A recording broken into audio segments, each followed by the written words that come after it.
Spécialiste dans la gestion des enjeux, il traverse n'importe quelle polémique sans controverse. Francis Gosselin. Fabien Major, RBC a annoncé aujourd'hui que selon eux, c'est drôle de citation ça, le prix de l'or est surévalué, mais il va continuer à augmenter. Tout va bien au royaume de la finance, n'est-ce pas? Ouais. Eh ben oui, c'est pour ça que c'est compliqué la finance, parce qu'on entend tout et son contraire. Et puis il y a tellement de façons de faire de l'argent et beaucoup pour en perdre que finalement tout le monde finit par avoir raison à un moment donné. Mais l'or, c'est vrai que c'est curieux de voir que ça monte. Et puis on se dit là, c'est peut-être trop cher. Est-ce qu'on devrait vendre? Ben RBC, Marché des capitaux, reconnaît que ça semble surévalué, mais on reste optimiste pour l'avenir. On voit quand même l'once d'or qui pourrait atteindre près des 4 000 $ d'ici fin 2026. Et puis là-dessus, ben c'est la psychologie du marché. Je me rappelle un temps où c'était comme à 2200, puis les gens étaient comme, ben là, voyons, 2200 l'once d'or. Puis là, tu nous dis que la RBC planifie ça à 4 000 $. C'est quand même assez... C'est 3 813 pour être précis, mais en canadien, c'est peut-être 5 000 dans ce coin-là, en ce moment. Hallucinant. Mais ils disent que c'est un soutien qui est psychologique parce que là-dessus, pour les investisseurs, il y a une perception comme un refuge sans contrepartie. Et non, on n'en trouve pas d'équivalent. Puis, ce qui fait que dans le passé, un refuge, c'était vraiment les obligations américaines, mais là, c'est moins certain. Et il y a une prime d'incertitude. On dit qu'il y a une prime de chaos en ce moment. Et puis, bien sûr, Donald Trump est l'artisan du chaos. Alors, l'or est valorisé parce que il y a une espèce d'ambiance morose qui nous entoure, qui pèse sur l'économie, et donc l'or semble être une réserve de choix pour les pays qui ont décidé de ne pas mettre de réserve dans les obligations du Trésor américain. Et puis, la baisse attendue du dollar, on dirait que ça protège encore davantage l'attrait pour l'or, qui est vu comme une contre-monnaie, mais il est clair que les coupes de taux de la Réserve fédérale probable, ça soutient encore une fois la direction du marché favorable à l'or, même si c'est difficile à modéliser en ce moment. Mais on dit que tous les astres sont alignés, donc pour que l'once d'or puisse prendre encore de la valeur. Fred Bastien, toi? Fabien, c'est toujours intéressant de voir ça aller parce que je regarde sur Internet puis j'ai l'impression qu'il y a beaucoup de gens qui investissent dans le Bitcoin pour les mêmes raisons que tu viens de soulever par rapport à l'or, là, une espèce de valeur refuge, mais pour une autre génération peut-être. Là, on dit que le Bitcoin, c'est l'or digital, l'or numérique. Là. L'inflation aussi qui a un impact là, sur le prix de ces deux objets d'investissement-là. Là. Moi, personnellement, j'achète des Lego et des Laboubou, là, mais chacun son truc, hein, honnêtement. Et des trottinettes. mais sur le Bitcoin, Fabien, ouais.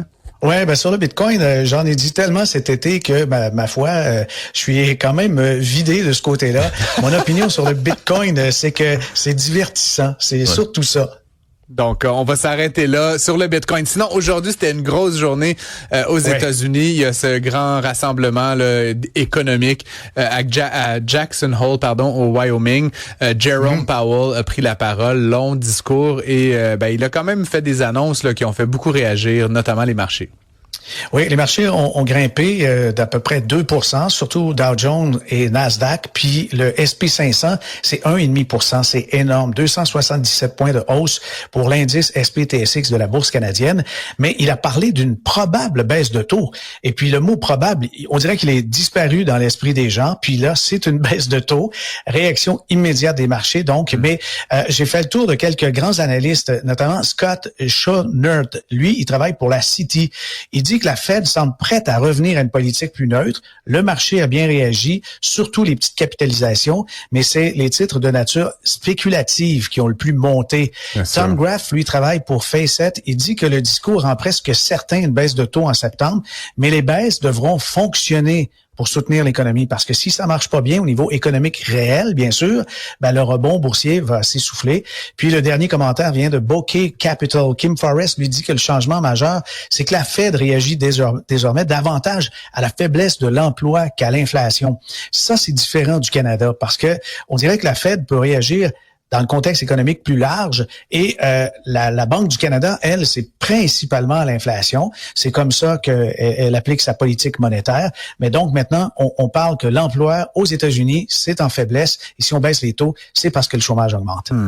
Et ça pourrait évidemment générer toutes sortes de conséquences comme l'inflation qui, à son tour, pourrait faire augmenter, on en parlait hier, le rendement sur les bons du Trésor. Et donc, ça pourrait avoir des conséquences désastreuses. Moi, ce que je trouve un peu particulier, c'est que oui, Monsieur Powell a laissé présager une baisse de taux. Ça pourrait se concrétiser le 16 septembre, mais on s'entend que ce sera pas une baisse d'1%. Là. Fait que, de là à penser que l'économie va changer du tout au tout, s'il baisse d'un quart de point, là, franchement, ça n'aura pas une incidence majeure là, sur les c'est effets ça de qui est levier. complaisant. Puis, c'est complètement...